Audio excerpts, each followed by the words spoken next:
As the provinces start the process of lifting restrictions, or at least talking about it, there are a lot of questions about what people are supposed to do with their kids. So if businesses start to reopen while most schools and daycare stay closed, there's a problem there. To talk more about this, I'm joined by economist Armine Yalnizyan. Thank you so much for being here, Armine. Talk to me about what jumps out at you as the biggest impact of this disconnect. Well, I think you're not going to have a recovery without childcare. It's that simple. And one of the really striking things about this recession is that it was service-led. It's the first service-led recession in economic history. And what that means when you have a service-led recession is that it's a she-session, because most people that work in the services that got closed down are women, low-paid workers, and youth. So lots of immigrant workers, too, there.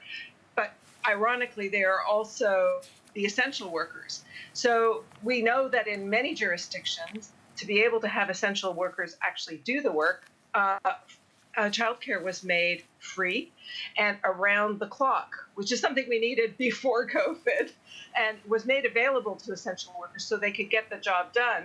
And how we are going to proceed in recovering without affordable, accessible childcare for shift workers too, I don't know, but it certainly has, COVID has revealed a lot of things, and that's one of the things it's revealed is the essential nature of childcare when you've got 50% of your workforce are women. So if I'm understanding you correctly, because this is a new kind of recession, a service-led recession, are you saying that without some sort of robust help in the childcare space, we aren't going to recover the way we need to?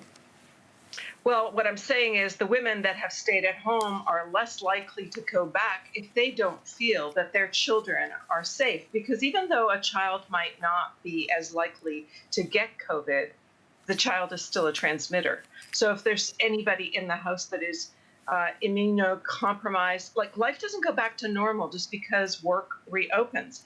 So what we're seeing in New Zealand, which is one of the first countries to have reopened, is though the schools are open, only about 4% of enrollment has returned. And so you might see a very delayed, you might see this she-session prolonged because more women stay home because they don't feel like sending their kids back to daycare or childcare is safe. And that will prolong this whole recovery period. It will make it much more difficult to recover. In some areas, it's not just safe. It's just not safe yet to open schools and daycares, but it is safe to open some businesses and services here and there in certain spots. So what should governments be doing to help the workers with no one to watch their kids? Well, I guess we had a little glimpse of that with what governments did do across the country to help essential workers take care of people, because we needed them desperately. So if the government thinks it's sufficiently appropriate, presumably they would also make sure childcare is affordable and open to more workers. And those two things are really important, because being open isn't open without protective equipment. It might mean less concentration of kids. That might raise the cost of it. That might mean more subsidies. I can't predict, Ben, how it's going to unfold. I'm just saying there's no recovery without childcare. And when people's finances have been stripped and childcare is such a big cost, monthly cost for young families, it's unclear who's going to be sending their kids back to childcare, which means less household income.